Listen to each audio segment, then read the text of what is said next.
Well, Cardinal fans, it's been 6 months since we saw the Philadelphia Phillies celebrate on our field.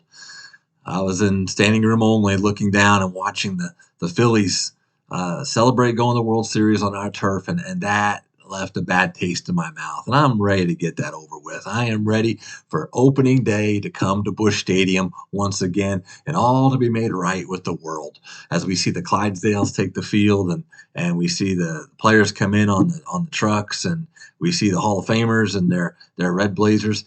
That's what we've been looking forward to, and that's what's going to take place as the Toronto Blue Jays come to town for an afternoon a game at Busch Stadium there on Market Street. And there's a lot of high hopes for this season, and most of those hopes rest on our lineup. I don't remember a lineup that the Cardinals have put out there that's as good from top to bottom as this is. And of course, it's anchored still by Goldie and Arenado in the 3 and 4 holes. They provide the punch, they provide the consistent hitting that we need. We know Goldie struggled there toward the end, but I don't expect that to be a problem this year. Hopefully he'll start off the same way he did last year and just hitting the cover off the ball like we know he can. And, we see Brendan Donovan showing some interesting power in spring training. He kind of muscled up a little bit over the winter. And, I don't know if we're going to see him hit 20 home runs or anything like that. But I think what we will see is more gap power, more doubles out of Brendan Donovan. And that's going to make a huge difference. And he looks like he's penciled in as the second baseman. Now, obviously, he'll play a lot of everywhere. He'll play a little first base. He played some third base already this year. He'll play some shortstop. He'll play in the outfield probably. But Brendan Donovan, I think they want to see him play a lot at second base this year. Uh, there's Lars Nootbaar. He's been if you saw any of the World Baseball Classic, you found out he's no longer just a sensation in St. Louis, but he's a sensation around the world, especially in Japan. He just people fell in love with him over there, and we're looking to see him just carry on with that, and becoming the player that we know he can be. He's swinging with so much more bat speed than he did when he first came up, and just a fun-loving guy, and players love for him to be on the team with them, and I think he brings that energy to the clubhouse. You can't find that on a box score or anything like that, but that energy is what is needed, especially once we traded Harrison Bader last year. We needed somebody to kind of take up that energy and bring that energy level up a little bit more, and Lars Nootbaar certainly does that. Tyler O'Neill is going to be penciled in as a center fielder. He wanted that job, and it looks like he's got it come out of spring training. Tyler O'Neill's got all the skills that you need. I mean, he can. We saw a couple years ago how he can hit the ball with power. He can hit the ball for average. The question is, can he stay healthy? I think if he stays healthy, he's a 25, 30 home run guy. Hit 270, 280. And so that's what his potential is. But it's all potential if he can't stay on the field. Um, you know, Speaking of the field, our defensive infield is amazing. Brendan Donovan second, Goldie at first, Edmund at shortstop, and of course Arenado at third base. I don't know if anybody's going to have a better fielding infield than that, and so that provides great strength for our team. And we've got some newcomers as well. Wilson Contreras will be behind the plate. We do not have Yadier Molina this year. That's some of us are still in denial over that, but we do not have Yadier Molina. And Wilson Contreras is not going to replace Yadier Molina. No, nobody should be asking him to do that. Yadier Molina is in a class by himself. But Wilson Contreras can provide his own set of skills. He's going to bring a bat that we probably haven't had behind the plate for some time. And he with the new rule changes in MLB, with the bases being a little bit bigger and maybe a little bit more onus on throwing out runners. His arm is strong enough to do that, so that's going to be important. People question whether he can call a good game and all of that. Well, we'll just have to see. We'll just have to see, and hopefully we like what we see from Wilson Contreras.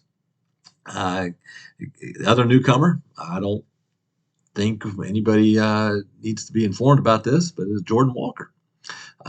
Everybody's excited about him. I mean, and especially the first couple weeks of spring training, I thought this guy must be Hank Aaron, Babe Ruth, and Willie Mays all rolled into one. But he's since struggled. I think 4 for his last 25, something like that. The really troubling thing for me is that he's only gotten 1 hit against lefties. Now, I hope that's just a statistical anomaly, and that's not something that's going to carry over into the regular season. But I think we need to be careful uh, anointing him as a star from the beginning.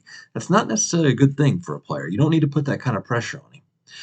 But if anybody can handle that, it seems like it's Jordan Walker. Um, that's one of the reasons they brought him up is because he's able to handle the ups and the downs and probably handle the adulation that people are going to throw on him. And we just have to be patient though, because it's big league pitching is difficult. It's hard. It's hard to hit fastballs. It's even harder to hit curveballs, and so you're going to have to be patient with Jordan Walker and let him go through some difficulties. He may even struggle enough that he has to get sent down to Memphis before this year's over and work on some things. That's okay. Give him that time to do that, and we'll see what happens. I personally think he probably should start out in Memphis, but the Cardinals have their reasons, and we're just gonna hope that they know what they're doing and that he performs from the get go.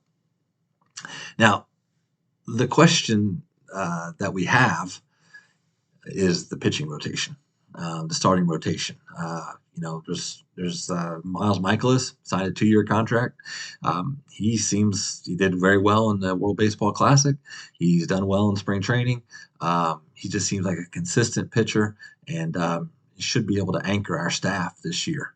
And so that's a definite. But that's about the only thing that's definite in our rotation. Everything else is a question mark.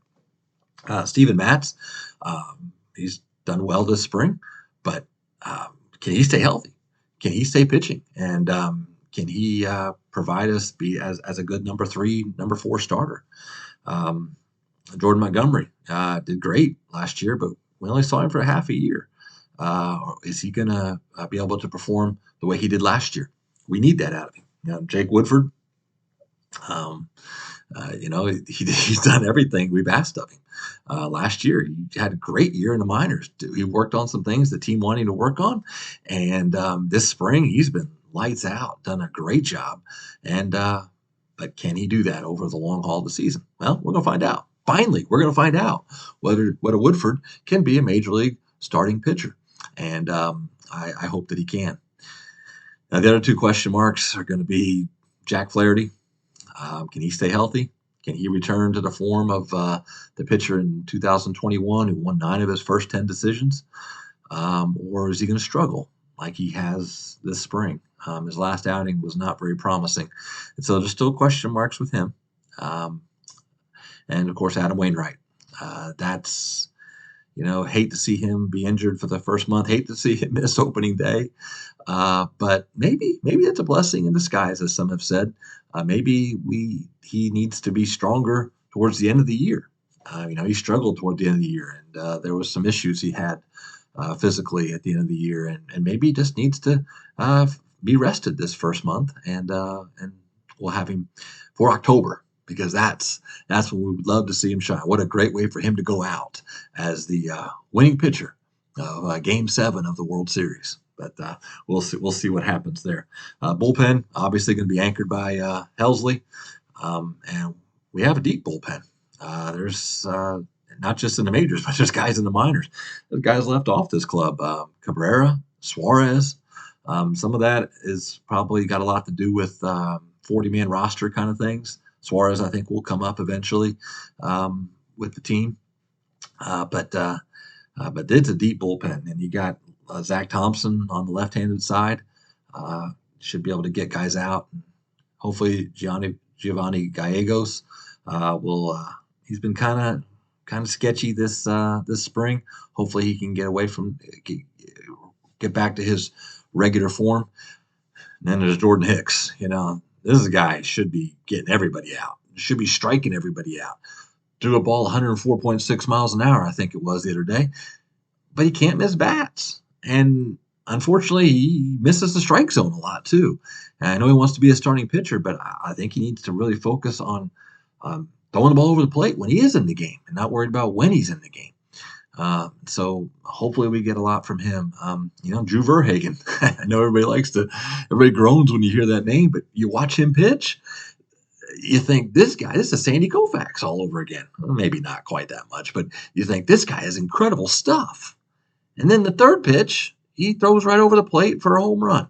And so he's got it. He has the ability to be a good pitcher. Just, can he put it together? Can he throw pitches consistently? And that's what we're gonna need from him if the bullpen is going to be as deep and as strong as we hope that it can be. It's all going to be pitching. The pitching is there. I think this team can win 95, 100 games, maybe even. Maybe 100's a little bit much. But definitely in the 90s, this team could win. But it's going to be tougher this year. We're not playing the NL Central every game this year. I think it's only 52 games this year that we play the NL Central. We're going to be playing a lot of other stronger teams. We're going to play every team in the league this year. And so they're going to have to be ready to play stiffer competition this year. But again, the lineup should be good. The question is, will the pitching be good enough? Well, I don't know, but all I know is this. I am looking forward to Thursday, looking forward to opening day and seeing what this version 2023 Cardinals are all about. It's been 12 years since we went to the World Series, and I hope Thursday is the beginning of yet another World Championship season for the St. Louis Cardinals.